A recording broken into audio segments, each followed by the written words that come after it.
Well, welcome along to a new mini-series of themed content here on Property Tribes, and once again we are turning the spotlight onto buy-to-let financing.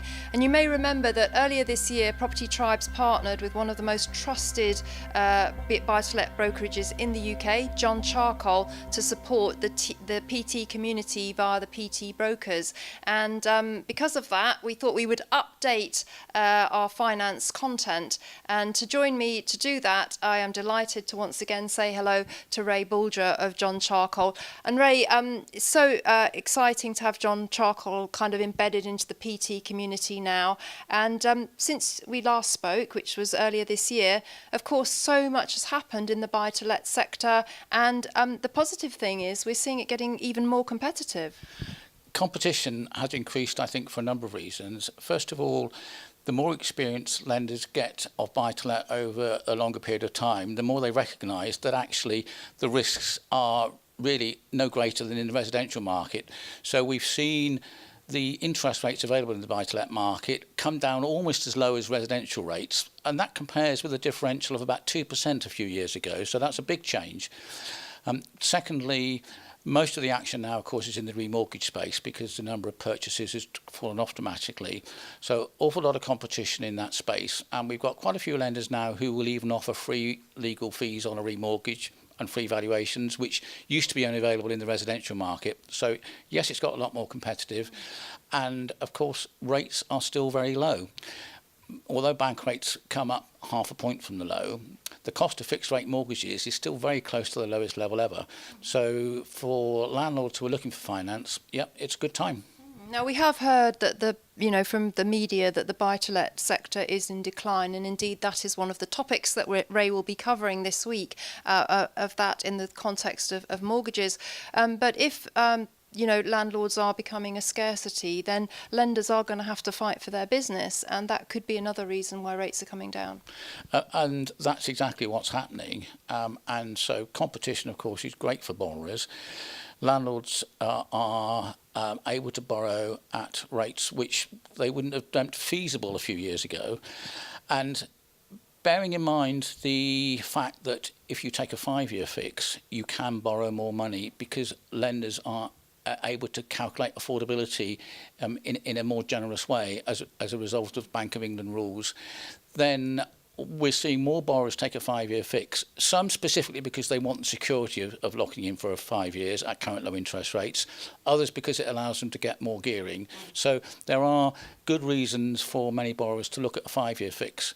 And whereas a few years ago, we had more buy-to-let borrowers who chose a variable rate mortgage, probably on a discount, than was the case in the residential market. Now, much more are taking fixed rates. Indeed. And let's talk about limited company mortgages, because I've just started a thread on Property Tribes to document lenders that are starting to discount their limited company rates. And so far I've added 2 updates for that. Could I just be on a little trend there? You could indeed. If you go back a year or so, then there were very few lenders who offered mortgages to limited companies, SPVs, special purpose vehicles as we call them. And of those that did, they charged quite a significant premium over rates available elsewhere. What we've seen, particularly since the income tax changes, is an increased number of people choosing to buy properties through a limited company. That, of course, has meant that there's more demand for mortgages, and therefore it's more worthwhile for lenders to get into that market. So increasing competition has driven rates down, and quite a few of the lenders in that market now charge the same rate for their limited company mortgage as they do for a mortgage in personal names. Because only a proportion of lenders, albeit an increasing proportion, do offer mortgages to limited companies, you will probably still pay more for a mortgage in a limited company name, but the difference is slowly narrowing, and based on what's happened in the rest of the market, I can see that trend continuing. Good. Well, I think, there is a lot of uncertainty around. One of the topics that Ray will be covering will be Brexit in the respect of the mortgage market. So watch out for that later in the week. But also, there are little hints coming through in the media that the Chancellor may be looking at clamping down on the incorporation loophole in respect of Section 24. So for landlords, it's very difficult to know which way to jump. And my kind of policy is just to kind of batten down the hatches and keep my powder dry. What do you think of that? I think that's right. I mean, speculating on what the Chancellor is going to do is always difficult. We normally get some leaks that are clearly well-informed leaks, other rabbits that get sent running. One of the more interesting suggestions, which I suspect we will see in the budget, is one that's come from a couple of Conservative think tanks. And the fact that this has been floated in the last few weeks before the budget, and that both think tanks are Conservatives, make me think that these ideas wouldn't have been floated if they weren't going to be incorporated in some way. And this idea is that if landlords sell to a sitting tenant who has been a tenant of that landlord for at least 3 years, the landlord will not have to pay capital gains tax on their property, and a proportion, somewhere between a half and 2/3 of what would have been paid, will be given to the tenant as a deposit to enable them to buy the property. So I thought that's an interesting idea. Needs quite a bit of work done on it, because clearly some landlords will have no capital gains tax to pay, others will have a lot. So I think there are going to have to be caps, etc., etc. But it's an interesting idea of how you would help a landlord in the private sector in a similar way to landlords in the public sector who were able to use the right to buy scheme a few years ago. Indeed. One of the other trending topics that we've picked up on is universal credit and letting to tenants in receipt of. And headlines all this week about the massive arrears being experienced by tenants in receipt of UC. So there's pressure on landlords to take tenants in receipt of housing benefit and UC, but lenders, quite understandably, perhaps don't like them, and there are clauses in mortgages about not doing that. So it does seem that there's really not very much joined up thinking going on here between government, lenders and landlords. What's new? I think the problem here is that the delay in universal credit payments is the issue, and of course it is possible for landlords to ask for the rent to be paid direct to them. And so that is an obvious thing to do.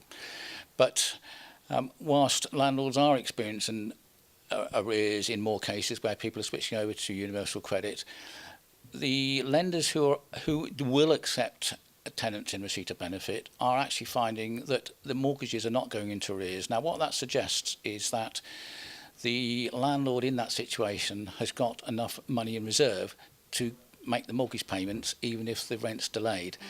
So there are two different issues here. One, of course, is that the landlord's got to make sure they make their mortgage payments whether or not they get the rent, otherwise they're going to get a bad credit rating. But it's a business decision as to whether you're prepared to accept tenants who are in receipt of benefit. And you know, some landlords will take one view and others will take another. Indeed, and it's important that your broker knows if you are going to take a tenant in receipt of housing benefit or UC to let your broker know so that they approach the right lenders. That's very, very important. So coming up over the week, Ray's going to be has provided some fantastic video content for us.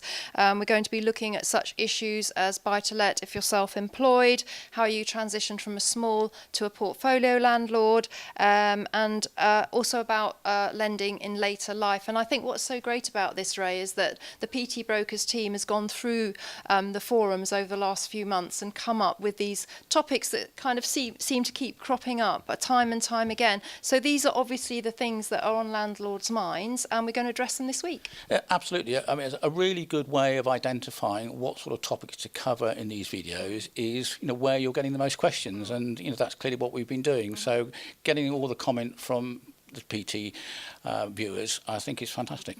Well, thank you so much, Ray, for providing the video content for this week, exclusive to Property Tribes. We're going to be posting a new video update every day throughout the week. And if you are watching this video on YouTube, please go and join us at propertytribes.com, because that is where the conversations are being hosted. And again, Ray, thanks very much for your contributions. And I think we're both looking forward to a really good week.